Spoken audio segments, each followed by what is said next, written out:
A key index for that area of the economy at its lowest point now since January 2010, closely following a similar read we got on the manufacturing sector only a few days ago, showing its worst performance since the summer of 2009. More than enough to wipe out whatever goodwill came of a surprising 176,000 job spurt in the private sector last month, and slightly better than expected jobless claim figures in the latest week. Here's why investors are being very, very cautious. Early signs consumers might be calling it quits. At Costco, where the wholesale club operator said June same-store sales rose a less than expected 3%. At Target, where same-store sales rose a disappointing 2.1%. At Macy's, where they missed a lot. At Kohl's, where they were actually down a lot. And at apparel and footwear retailer Buckle, where sales were down an awful lot. No guarantee the grim figures last, but more proof the American shopper could be on her last gasp.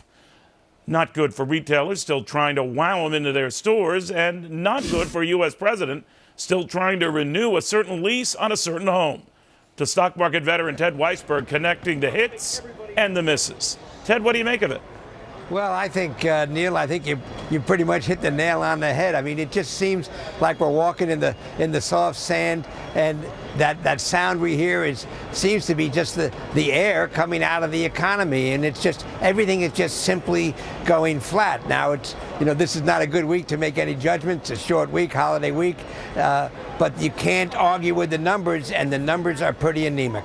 By the way, everyone calls it a short week. Already, it's proven the longest week of my life. I don't know why, but I digress. Well, let me get your sense then, Ted, about what the numbers generally say. You follow them closely. You, over the years, have seen how we went from a couple of pieces of information on jobs to more than a dozen such figures today in the same area.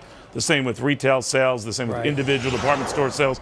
Collectively, are you getting a sense that we're just slowing down or that we're going in reverse? In other words, could we be going into another recession, or are you there yet?